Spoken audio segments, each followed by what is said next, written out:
It's beginning to look a lot like Christmas. Or at least a Star Wars Christmas. Yeah, having The Force Awakens come out around Christmas time is probably one of the best Christmas gifts we've gotten. And that's thanks to you, J.J. Abrams. Thanks to you. We got another Star Wars film that actually really feels like a Star Wars film. So, this is your boy Vegabomber. Welcome to Vegabomber Land, and this is the spoiler-heavy review. That's right, told you that it was coming, and so I'm just going to let it rip, let you hear what I thought the good things were, then the things that I thought were probably a little bit challenging, and then, just so you know, the follow-up video to this is going to be me and Matt sitting down talking from Lost Toys, and we're going to talk about where do we go from here. Now that we've presented some things here in episode 7, what does that look like for episode 8? And then the next video after that will be me saying how to take a movie that's already great, The Force Awakens, and make it superb. I have a couple rewrites that I would have done, just a couple of tweaks, not a lot, that would have changed that. But for now, spoiler heavy review, let's get into it. So, the big spoilers, let's just get them out the way right off the bat. So we learned that Kylo Ren is indeed the son of Princess Leia and Han Solo. We also learned that he goes ahead and is the one that kills Han Solo. That's right, Kylo Ren kills his own dad. It's pretty dark. Also, another spoiler would be that Luke is in the film, but only for about a minute. And he has no lines. These are some of the early spoilers. But to go in a story format and starting off with the positives, let me go here. I like the first 35 minutes of this film. It is the most energetic, gripping, action-packed, new characters being dropped in, and boom, movie just rolls.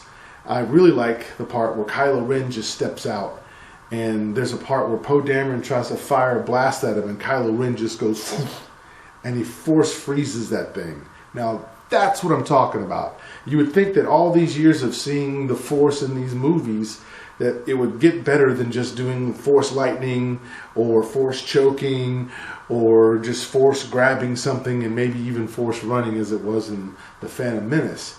This was uber cool because, I mean, it was just awesome just to see the blast was just still sitting there, and then when he was ready to go on, then it continued. I mean, that right there was incredible. When that happened, I was like, yeah, JJ's definitely getting this.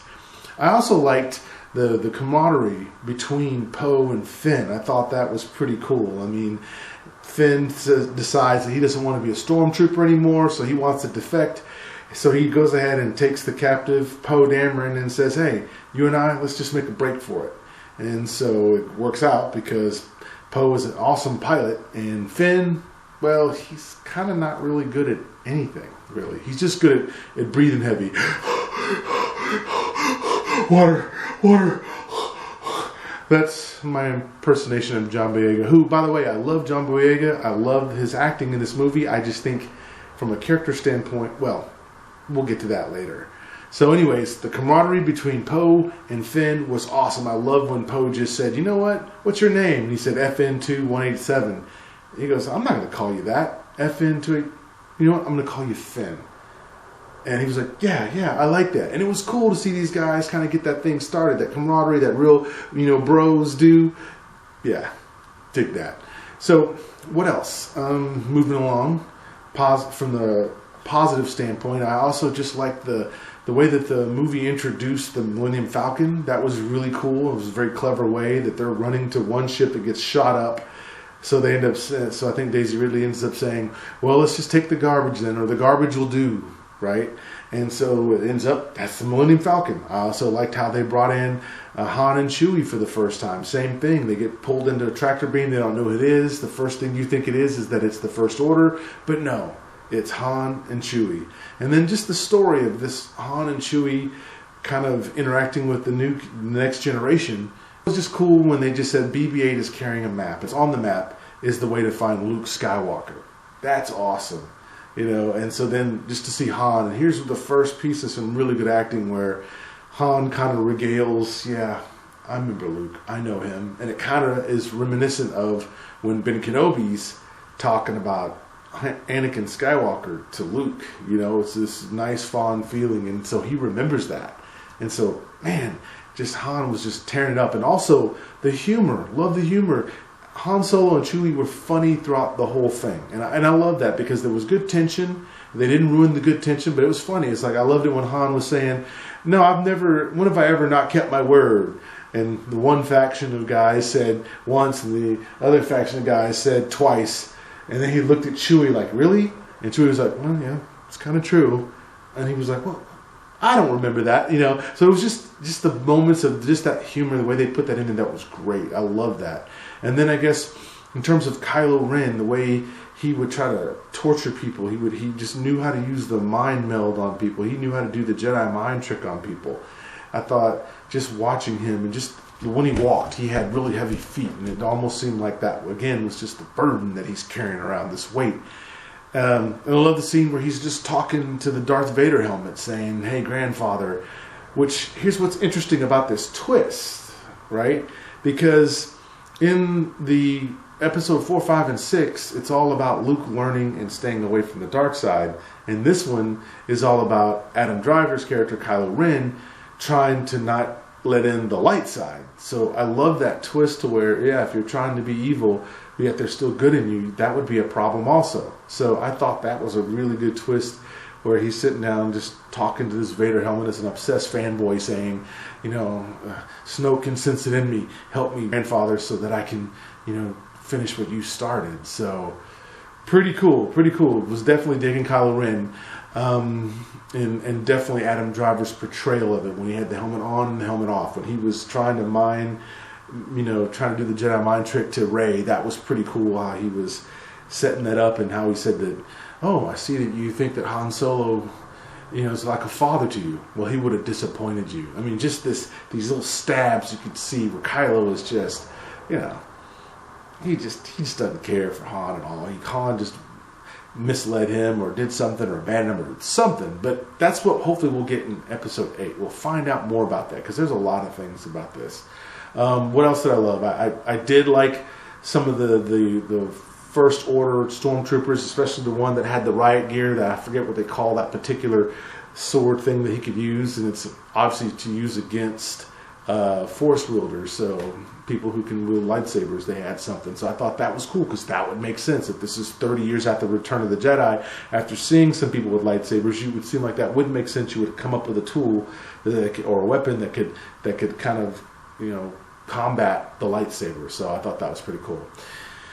I could go on and on and on. There's a lot of different scenes about this movie I could talk about, and I know you have some too, and definitely comment below. Now let me talk about, as we get spoiler heavy here, some things that maybe didn't work so well for me. And so I guess where I would go with that is, first of all, the pacing. I think this movie was about 2 hours and 10 minutes, maybe 2 hours and 15 minutes. So it just kind of jumped beat for beat for beat for beat, which is fun if you're, I guess, an attention deficit type person. But the movie felt like an hour. It just moved and moved and moved. I felt like that hurt some of the dramatic scenes. Like you didn't get a chance to absorb them because it was off to the next scene. And I think there were some moments that could have benefited from a little bit of, you know, that extra dramatic part of just letting the actors reveal with just good acting without them having to just say a line and then now we move to the next thing. So I think that kind of, you know, I think the film would have benefited. I mean, think about it. If this movie was 2 hours and 30 minutes long versus 2 hours and 15 minutes long, there's some scenes that we could have gotten in that movie that would have been great, like more Captain Phasma. And by the way, that's my other kind of negative to this thing. There wasn't enough Captain Phasma. I mean, a chrome stormtrooper that's a female, tough girl female. Yeah, I wanted to see her work. I wanted to see her put in some time and do something, but we didn't get that. I also would say that I wanted to see more Poe Dameron. He was really, really good. He was really he was just a butt kicker. He was a stud, and I wanted to see more of him in this film. I was excited every time he got in that X-Wing and just took off, because I knew he was about to do some cool stuff. All right, here's another negative. Now, this might be a little controversial, but, you know, hey, it's not coming from a negative place. It's coming from a place of love. I love this film, and this was a little disappointing. But to me, Finn's character was weak. It was written very, very weak. Finn himself was basically the lovable loser. I mean, this guy couldn't do anything right, pretty much. He got his butt handed to him on everything. I mean, he tried to rescue Rey. Rey had to rescue him, like at least twice. And then Han Solo had to rescue him because the trooper with the riot gear kicked his butt. And I know that was the first time that he was using a lightsaber, but for somebody who's supposed to be a trained warrior, that's all he knows. And I know it's mostly blasters, but I mean, this guy, you know, he just needed help. So he was getting his butt saved by everybody else. He didn't save anyone. Everybody came and saved him. So to me, Finn it's not John Boyega's fault, because I think he acted and did well, but the problem is that Finn is not like a hero. I mean, if you're African American and you're looking for a stud hero, it ain't him. You know, I would say that Blade was better. You know, I would also say that Denzel Washington in both The Equalizer and in The Book of Eli was that badass, you know, African American figure who was just, you know, who took command of the screen. But Finn didn't. Like I said, he was always or he was saying stuff that was just goofy, and that's how he was trying to get by. Plus, he was a liar. I mean, he lied about stuff. Now, we know why he did, but still, he's a liar. He's a coward. He wanted to get away from the First Order. And by the way, where the hell is he going? He says he just wanted to get as far away from the First Order. Yeah, but if the First Order is blowing up planets, okay, yeah, you escape. But then if they blow up the planet because they can, that wouldn't have done you no good. So why wouldn't you want to stay and help the rest of the fighters that Maz Kanata said we need to all get together and power up and go after these folks? So yeah, to me, Finn was, as much as he was funny and as much as he was the lovable loser, I'm sorry, but he wasn't heroic. And even he said in the film, I'm no hero. And he's right. He's right. I would have much rather seen Poe Dameron in the scenes where he was, because Poe Dameron and Rey together, oh my gosh, they would have kicked some serious butt. But Finn, yeah, I just didn't. Yeah, lovable loser, awesome, but certainly no hero.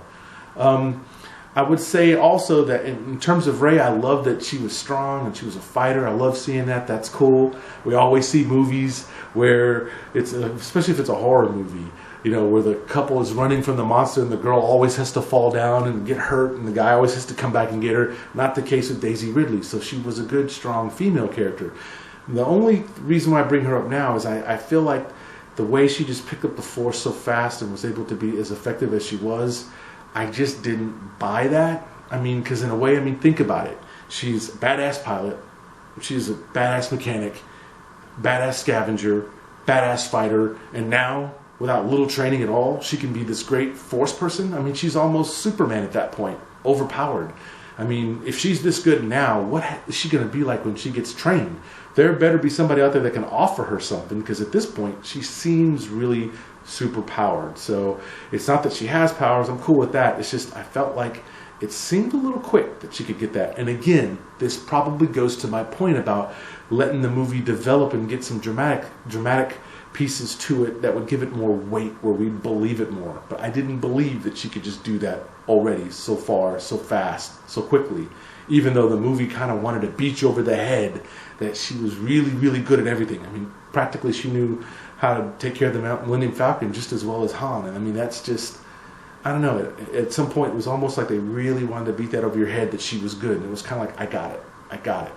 I'd also say that the Kylo Ren fight at the end was kind of drawn out just a little bit, not a whole lot. I would have liked to have seen it differently, but I'm going to talk about that when I talk about how I would rewrite this film, because there's some things I definitely would do differently. Big question, Chewbacca. Why does Chewbacca only shoot once at Kylo Ren? I mean, you just saw your boy die. I would have been like... Now, I know, some people are going to say, yeah, but once he fired, the stormtroopers knew where he was, and he had to shoot at some of them. Yeah, well, that's when you back up and get some cover and you shoot again. I mean, think about it. Where is Kylo going to go? He's on this narrow little walkway. So he's a sitting duck for anybody that wants to keep shooting at him. And by the way, why didn't Finn or Daisy, or I keep calling her Daisy, but Rey, why didn't either one of them take a shot at him? I mean, this dude just killed Han Solo. I mean, you would think that there'd be a bigger backlash for that. There would be people just wanting to just, you know, light him up. And he was, you know, already got hit. So, I don't know, just something about that. And then I think it was anticlimactic when the Resistance flew in and just blew up, you know, the Death Star 3.0. I mean, it was anticlimactic. We knew they were going to blow it up. So it was kind of no big deal when it happened. It wasn't like you were like, oh, we'd already seen this 2 other times before. So whether it was Luke or Lando, okay, this time around it's Poe. Yay! They blew up the Death Star, which this time we called more what? We called it more of a battle station. It was, what would they call it? The Star Base, Star Killer Base. Yeah. So I was just kind of like, So those are kind of my negatives. Though, in fact, those are the only things that keep this movie, which is a great movie, from being superb. Like, winning the Super Bowl once is great, but winning it 4 times in a row, that's superb. This movie is like winning the Super Bowl once. It's great, but can you repeat? Can you go back and do it again and again and again? And so I think, hang tight. I'll give you my edits to where this film, I'll give you the things that would have made this film even better. For example, Captain Phasma, I have a different way I would add her handled in this film. So, at any rate, I'm glad you guys enjoyed it. Comment below, talk about it. Do you agree? Do you disagree? Did you see some things that maybe I didn't even see? Great, let's talk about it, because this is Star Wars. So anyways, it's your boy Bomber, and I'm out. Oh, wait a minute. Special shout out to Jeff Spindle, new subscriber. Welcome to Vegabomber land. Okay, now, I'm out. No.